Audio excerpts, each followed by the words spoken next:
370 हट गई, 35 हट गई, 90,000 ट्रूप्स पड़े हुए हैं। और पहलगाम में तुम्हारा जाति पूछकर, तुम्हारा मत पूछकर के तुम हिंदू हो कि नहीं हो, तुम्हारे भीतर घुसकर, तुम्हारी कुटियों में घुसकर तुम्हें मार दिया गया। और एक स्त्री को उसने कहा मेरे पति मर गए हैं, मुझे भी मार दो, तो कहा ना तुम्हें जिंदा छोड़ेंगे, जाओ मोदी को जाकर बताया कि हमने नाम पूछकर सीने से सटाकर पॉइंट ब्लैंक रेंज पर गोली मारी। 1947 में जब भारत आजाद हुआ, जब भारत अलग हुआ, तो उस समय बंधुओं 7 महीने के भीतर 22 लाख हिंदुओं का कत्ल किया गया। 7 महीने के भीतर इस देश में 7 करोड़ मुसलमानों में से 4 करोड़ पाकिस्तान चले गए और भारत में बचे कितने करोड़? 3 करोड़। 70 साल में ये 3 करोड़ बढ़कर आज कितने हो गए? 30 करोड़। कितने गुना वृद्धि है? 10 गुना। अगर ये इसी वृद्धि दर से बढ़ते रहे तो अगले 70 साल में 30 करोड़ का 10 गुना कितना बनता है भाई? 300 करोड़। तब तुम क्या करोगे? तब ये आर्य समाज के उत्सव होंगे? बोलो होंगे? संध्याओं की आवाज उठेंगी, यज्ञ की आवाज उठेंगी, तुम अपने घरों में भी यज्ञ कर पाओगे? बंधुओं, उसी 1947 15 अगस्त में पाकिस्तान में 17 से 20% हिंदू थे। आज वो हिंदू घटकर पाकिस्तान में 1 से 1.5% रह गए। 1 से 1.5%। आज तुम्हारे अपने देश की स्थिति यह है कि पश्चिमी बंगाल, मुर्शिदाबाद, 24 परगना और उसके आसपास के ये 9 जिले, इनमें मुसलमानों की आबादी 90% है। पूर्वोत्तर का इलाका, असम, त्रिपुरा, मिजोरम, नागालैंड, अरुणाचल प्रदेश, सिक्किम, ये पूरा का पूरा इलाका जिन्हें 7 सिस्टर्स के प्रदेश कहा जाता है, उन प्रदेशों में आज तुम्हारी आबादी केवल त्रिपुरा और असम को छोड़कर किसी प्रदेश में 10% से ऊपर नहीं है। सबसे ज्यादा तुम्हारी आबादी मेघालय में है, 8.75%। सोचो तुम्हारा होगा क्या? मेघालय में तुम्हारी आबादी 9% के आसपास, नागालैंड में तुम्हारी आबादी 8% से भी नीचे, अरुणाचल प्रदेश आदि में तो 2-3% है। और तुम्हारी हालत यह है कि रोना आता है इन परिस्थितियों को देखकर जो जम्मू कश्मीर में हुआ। जाओ जाकर बताना। बंधुओं, अभी 15 दिन भी नहीं हुए, बंगाल में क्या हालत हुई, किस तरह से 500 लोगों ने पलायन किया जिले से, 24 परगना से 500 परिवारों ने पलायन किया, जिनकी मार दी गई, छोटे छोटे बच्चों को उनके सामने कत्ल कर दिया गया। वो नाम पूछकर तुम्हारी हत्याएं कोचर कर रहे हैं, तुम्हारे मत पूछकर तुम्हें मार रहे हैं। और ताज्जुब यह है कि तुम अपने घर में पिज्जा और बर्गर खा रहे हो, चाउमीन खा रहे हो, तुम स्विगी और जोमेटो से खुश हो, तुम मेहंदियां लगाते हो हाथों में, तुम पार्टी आयोजित करते हो, तुम्हारे अपने एनिवर्सरीज मनाई जाती है, बर्थडे मनाए जाते हैं। कितने दिन मनाओगे? कितने दिन और मना पाओगे? हमारे भीतर रिटेलिएशन उठता ही नहीं है। वक्फ बोर्ड पर एक संशोधन बिल लाया गया। क्या ये पहला संशोधन बिल है? क्या ये पहला संशोधन बिल है? कांग्रेस इससे पहले संशोधन बिल नहीं लाई क्या? लाई है ना। तो इस संशोधन बिल पर जैसे ही उन्हें लगा के बात तुम्हारे खिलाफ जा रही है, उन्होंने बंगाल में काटकर लाशों के ढेर लगा दिए। लेकिन ताज्जुब की बात यह है कि आज 3 दिन हो गए पहलगाम में लोगों की हत्या किए हुए, लेकिन पूरे भारत से कहीं से कोई आवाज। अच्छा ये बताओ, आवाज आनी चाहिए कि नहीं? आवाज आनी चाहिए कि नहीं? आवाज तो आनी चाहिए। अरे अगर वो तुम्हें नाम पूछकर तुम्हारा कत्ल कर सकते हैं, तो तुम कम से कम नाम पूछकर सब्जी तो खरीद सकते हो। बोलो, तुम नाम पूछकर उबर और ओला बुक कर सकते हो कि नहीं? तुम नाम पूछकर दुकानदार से इसका सामान खरीद सकते हो कि नहीं? लोग कहते हैं आतंकवादियों का धर्म नहीं होता। तुम बताओ कि सच में आतंकवादियों का धर्म नहीं होता? हमारा भी कोई धर्म नहीं है, हमारा भी कोई धर्म नहीं है, और हम तुम्हें मुंह तोड़ जवाब दे सकते हैं। बंधुओं, इनकी आबादी अभी बहुत ज्यादा नहीं है, बहुत ज्यादा नहीं है, लेकिन ये आबादी ज्यादा दिन नहीं लगेंगे जब ज्यादा हो जाएगी। आज तुम्हारी आबादी इस देश में कितनी रह गई? क्या नारा है तुम्हारा? 3 या 4 बच्चे घर में लगे नहीं, ये तो बदल दिया था तुमने। हम 2 नहीं, ये तो बदल दिया था। शेर का बच्चा नहीं, ये बदल दिया। बागपत में ट्रैक्टर ट्रोलियों के पीछे लिखा हुआ है बच्चा ना बच्ची नींद आए। इधर पश्चिमी उत्तर प्रदेश, मुजफ्फरनगर, सहारनपुर, बिजनौर, मेरठ, बागपत, शामली लिखा हुआ है बच्चा ना बच्ची नींद आए अच्छी। 78% रह गए हो तुम इस देश में, केवल 78%। और वो इस देश में 3 करोड़ से बढ़कर 30 करोड़ हो गए। और अगर मैं ये बोलूंगा तो मैं नफरती हूं, मुझे मार दिया जाएगा।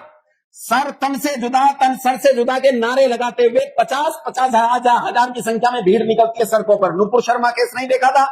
कहां है नुपुर शर्मा? तुम जानते हो मर गई कि जिंदा है? नष्ट हो गई। बंधुओं, मैं तुमसे सच कहता हूं, तुम्हें एक बात बताना चाहता हूं। बिहार में एक सेना बनाई गई थी, उसका उद्देश्य अच्छा था कि बुरा था, इसके पीछे नहीं जाता मैं, बस बात बता रहा हूं ऐसे ही। सेना का नाम था रणवीरी सेना, कुछ लोगों ने नाम सुना होगा। रणवीरी सेना क्या करती थी, उनके लोगों को दूसरे समाज के लोग हत्या कर देते। तो रणवीरी सेना ने कहा हमारे व्यक्ति का जहां शव मिलेगा उस इलाके में 15 लोगों का कत्ल करेंगे, 15 लोगों का, इतनी बुरी तरह कत्ल करेंगे कि तुम्हारी पुश्तें याद रखेंगी। और उन्होंने किया। उसका परिणाम यह निकला कि समाज ने ही उन लोगों का विरोध करना शुरू कर दिया जो उनके इलाके में आकर लाश डाल देते थे, क्योंकि समाज को लगता था कि अगर ये लाश यहां मिली तो हमारा क्या होगा। इस कहानी का वर्तमान में चल रहे प्रकरण से कोई लेना देना नहीं। तुम तब भी ना समझो तो तुम्हारा क्या करें भाई, इससे ज्यादा और मैं क्या कहूंगा। हालांकि मैंने तुम्हें यह नहीं कहा, मैं तुम्हें किसी काम के लिए उकसा नहीं रहा हूं, लेकिन कम से कम निर्वीर्य तो ना रहो, निर्वीर्य तो ना रहो, पराक्रमहीन तो ना रहो। बंधुओं, जो कुछ खाते हो वो खाया हुआ रस, रक्त, मज्जा आदि से होता हुआ जिस अंतिम अवस्था को प्राप्त होता है उसे ओज कहते हैं। और ओज से एक पद पहले की स्थिति को धातु या वीर्य कहते हैं। हम परमात्मा से, ये वीर्य हमारे पूरे शरीर में होता है। हमारा जो इंटेलेक्ट है, हमारी जो अंडरस्टैंडिंग है, समझ है, वो इसी वीर्य से उत्पन्न होती है। जिसका वीर्य जितना सुरक्षित, जितना मजबूत और जितनी अधिक मात्रा में, वो उतना ही अधिक बुद्धिमान होता है। और जो वीर्य की जितनी हानि करते हैं वो उतने ही बुद्धिहीन होते हैं, ये याद रखना। लेकिन एक और चीज समझने का प्रयास करो। यज्ञ के बाद कई बार लोग प्रार्थनाएं करते हैं, कहते हैं परमात्मा से, क्या कहते हैं, वीर्यमसि वीर्यम मयि देहि। क्या कहते हैं परमात्मा से, परमात्मा तो वीर्य स्वरूप है, मुझे भी वीर्य दे। अब मुझे एक बात बताओ, परमात्मा तो निराकार है, तो परमात्मा के अंदर ये पदार्थ कैसे आ सकता है? यहां परमात्मा में जब वीर्य की कल्पना हम कर रहे हैं, वीर्य की बात हम कर रहे हैं, तब इसे कहते हैं पराक्रम। वीर्य का अर्थ क्या होता है? पराक्रम। परमात्मा तो पराक्रम स्वरूप है, मुझे भी क्या दे, पराक्रम दे। और क्या कहते हैं, मन्यु रसी मन्युर्मयि देहि। मन्यु शब्द का अर्थ क्या होता है? क्रोध। क्या अर्थ होता है मन्यु का? परमात्मा तो क्रोध स्वरूप है, मुझे भी क्रोध प्रदान कर। तो बंधुओं, मैं तो आज आपके बीच में अपने इस पहले लेक्चर में केवल इतनी परमात्मा से प्रार्थना कर सकता हूं कि परमात्मा इन हिंदुओं को थोड़ा सा क्रोध दे और थोड़ा सा वीर्य दे, ताकि ये क्रोधित होकर कम से कम उस पराक्रम का प्रयोग कर सके। बंधुओं, मैं जहां से आया हूं, जहां रहता हूं, वहां मेरे गुरुकुल के चारों तरफ 95% यही मलेच्छ रहते हैं। लेकिन मेरे पास एक पराक्रमी युवकों की टोली है, और उनके दस्ते में शामिल होने का जो योग्यता है, वो योग्यता, वो फार्म नहीं है जो वो भरवाते। वो कहते हैं आपके बराबर में भवानी होनी चाहिए। समझ गए? वो कहते हैं ये भवानी होनी चाहिए। ना बढ़िया, आप ही को क्यों सुने, सबको सुनो। जहां 12 केस है, एक और सही, क्या फर्क पड़ता है? मरना आज भी है, कल भी है, परसों भी। तब तक वाघवीर ही बने रहे, तभी तो कर्मवीर बनेंगे। बंधुओं, वो कहते हैं जब तक तुम्हारे पास भवानी नहीं, तब तक तुम हमारे संगठन का हिस्सा नहीं हो सकते। और उसका परिणाम यह है कि 95% की पिंडलियां काटती हैं उन 450 लड़कों से। 95% की वीरता बहुत जरूरी है। बंधुओं, सांप की योग्यता उसका जहर है। पंडित रामधारी सिंह दिनकर कहते हैं, क्षमा शोभती उस भुजंग को जिसके पास गरल हो। क्षमा, माफी उसे सौंपती है जिसके पास गरल हो। अच्छा, एक बात बताओ, एक आदमी 6.5 फीट का लंबा चौड़ा तगड़ा पहलवान, और उसके बराबर में 3 फीट का सीखची आता है, और उससे कहता है भाई पहलवान से कि तूने मुझे माँ बहन की गालियां दी, जा मैंने तुझे माफ कर दिया। अच्छा, और क्या कर लेगा? कहता जा मैंने तुझे माफ कर दिया। अच्छा, और क्या कर सकता है तू? तेरे पास इसे माफ करने के अलावा कोई उपाय है? माफी तब जब आपके पास बल हो। अगर आपके पास बल हो तब आप माफी करने लायक हो, माफी देने लायक हो, अन्यथा तुम माफी देने लायक भी नहीं। यदि आज चाहते हो कि बंधुओं तुम्हारी अगली पीढ़ियां सुरक्षित रही। ये बालक बैठे ना, ये बालक खेल रहे हैं, तुम्हें इनसे प्रेम है कि नहीं है? बोलो प्रेम है कि नहीं है? अच्छा ये बताओ, अभी बाहर से कोई आकर इस बच्चे को उठाकर लेकर जाने लगे तो जाने दोगे? बोलो जाने दोगे? बिल्कुल जाने दोगे, बिल्कुल जाने दोगे, क्योंकि तुम हिंदू हो। हिंदू रिटेलिएट नहीं करता।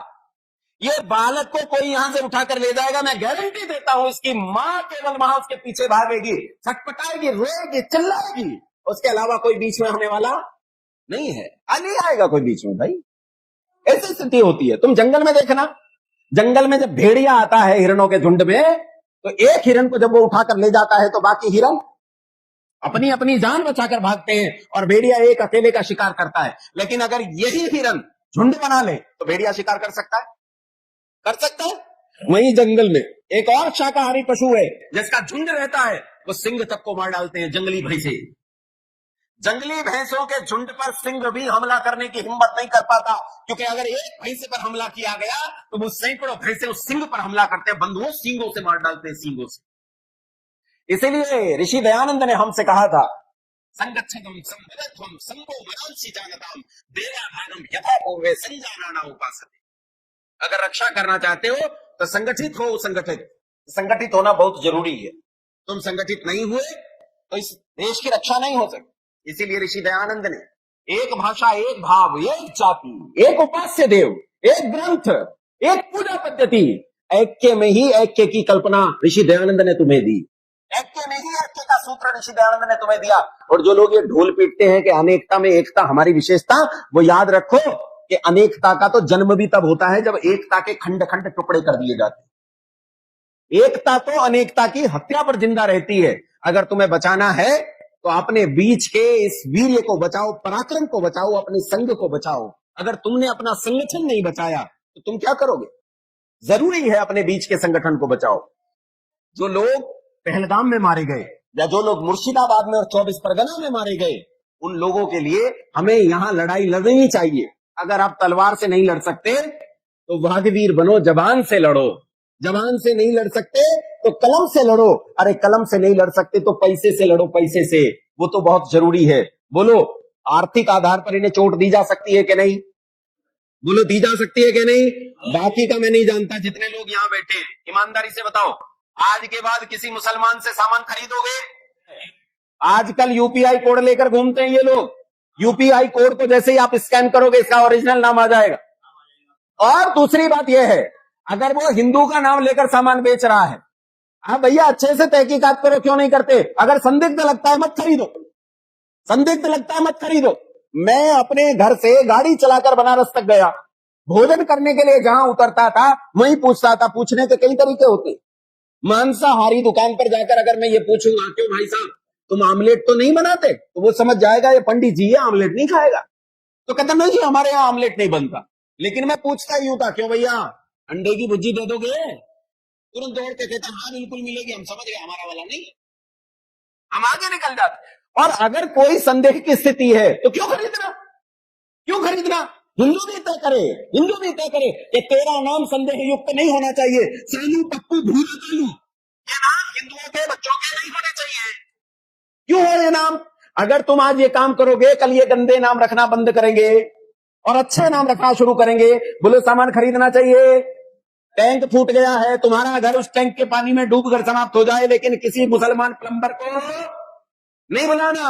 अरे नाम पूछकर गोली मार सकते हैं, नाम पूछकर सामान भी नहीं खरीद सकते। ये तो मेरा मौलिक अधिकार है कि मैं किससे खरीदूं किससे ना खरीदूं। ये तो मेरा मौलिक अधिकार है कि मैं कैसे जीऊं कैसे ना जीऊं। कमाल है, मेरी मर्जी में किससे खरीदूंगा? मेरी मर्जी में तो नाम पूछ के खरीदूंगा। नहीं खरीदता सलीम से, अब बताओ क्या करना? भाई मैं वेजिटेरियन हूं, मैं सलीम से नहीं खरीदता। कहते जी साइकिल की दुकान है, इस पे वेजिटेरियन का क्या लेना देना? अरे ये इससे जो पैसा कमाएगा उससे वेज खाएगा कि नॉन वेज खाएगा? बोलो जी, ये तो नॉन वेज ही खाएगा, पशुओं को मारेगा, हत्याएं करेगा। बंधुओं याद रखना है।